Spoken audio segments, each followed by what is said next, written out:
Hey, what's up, gang? Another video series here of Ask the Coach. Today I got a special guest here, Ann Thompson. What's up, everyone? And how can you not, how can I not interview this young lady? She's phenomenal in the natural bodybuilding community. So I had to come stop by Tyler's Nutrition and Training to pick her brain, because this is where she gets some of her clients ready at. So Leanne, we're about 16, 17 weeks out, Phoenician Classic. Tell me, as a female figure competitor, what are your top 3 to 5 things that they should be working on or doing to make sure they have a successful show? All right. First, thank you for having me. I appreciate it. And thank you for all the kind words, because that's too nice. But I guess, so I do have a few things that I like to follow, and things that I would encourage my female competitors or male competitors to just sort of do and rehearse in their brain. So yeah, I can start with number 1, and that would be to follow the plan that your coach has laid out, or that you have laid out, and be consistent with that. Don't go second guessing and thinking, you're going to deviate and have any sort of success, because chances are you're going to make yourself crazy or your coach crazy.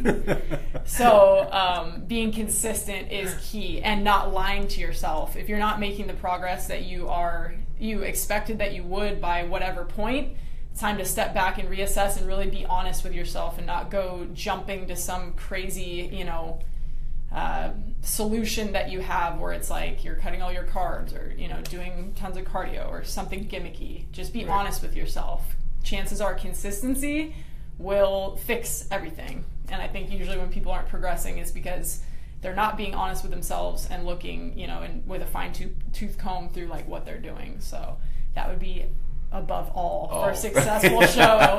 And yeah, start earlier than you think, because life has pitfalls, and we all have them. So things come up, and that way you'll have plenty of time. Number 2. What is number 2? Oh, number 2. Yes, we like this one. I remember now.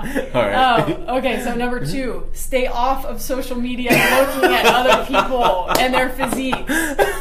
And, looking through the competitor list and pouring through all the pictures you can find. There's a picture from 1999 on Pinterest somewhere of this person.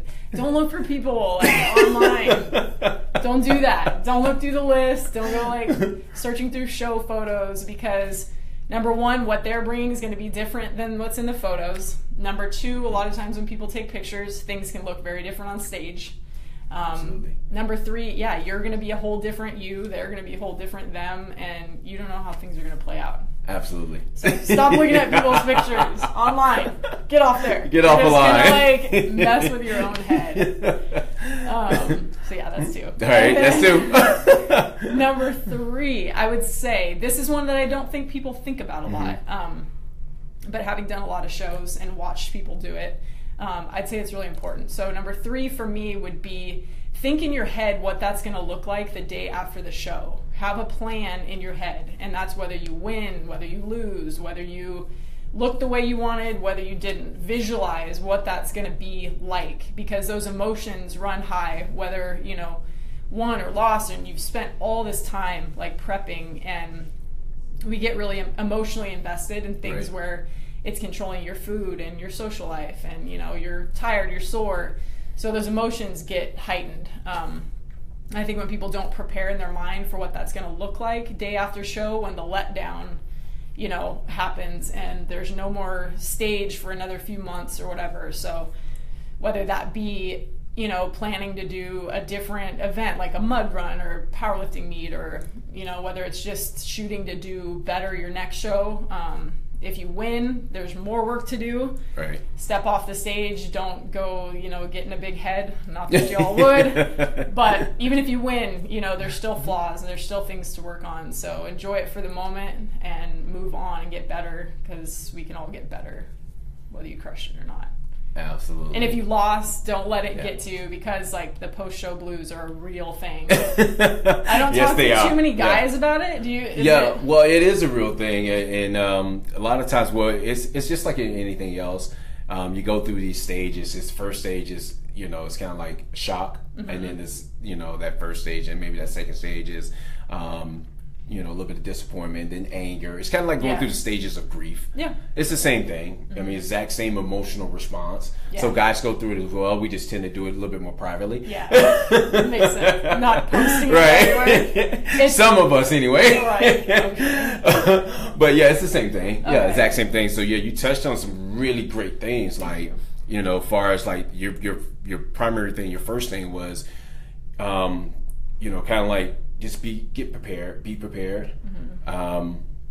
and making sure that you whatever your plan is, sticking to that plan, and that's where typically, like you said, where a lot of mishaps happen is going off a plan. Yeah. It's like, hey, I'm following the road, but this says it has a shortcut.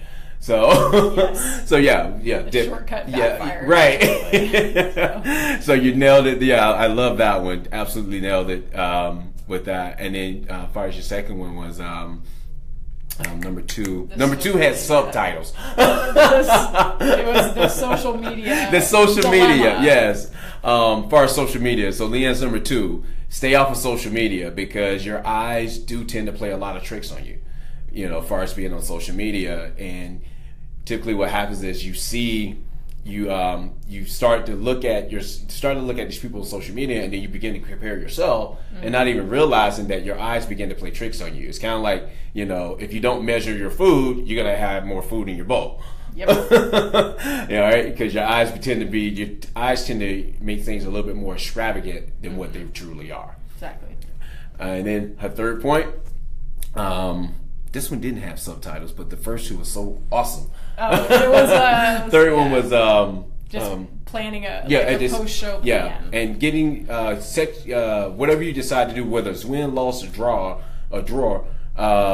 have your post-show checklist in place as far as how you're going to handle this emotionally once everything is all over and done. Because your emotions are running really high, and you're really sensitive to a lot of things because you've been dieting so long. You had this set regimen for so long that now the show's over with, and like Leanne say, have something else lined up, whether it's a mud run, powerlifting meet, a 5K, a little 5K run, anything. It doesn't matter what it is. Have something lined up so that way you have something to emotionally fall back onto, and physically you can fall back onto to keep you kind of going, so you can kind of wean yourself off of this strict regimen you were on and back into kind of like a normal life, so to speak. And that goes for diet too. Have a plan, because that's where people just absolutely lose their mind. Oh yeah. So that can even be part of your Yeah. plan, like the reverse diet, hitting it hard, or whatever your method is that you use. But that can be huge, and also realize and picture that your body is going to change, and that's normal. If you get your hormones up, you not be like this shredded, like 24/7. Yeah.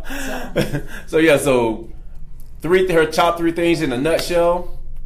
First one, stick to your plan.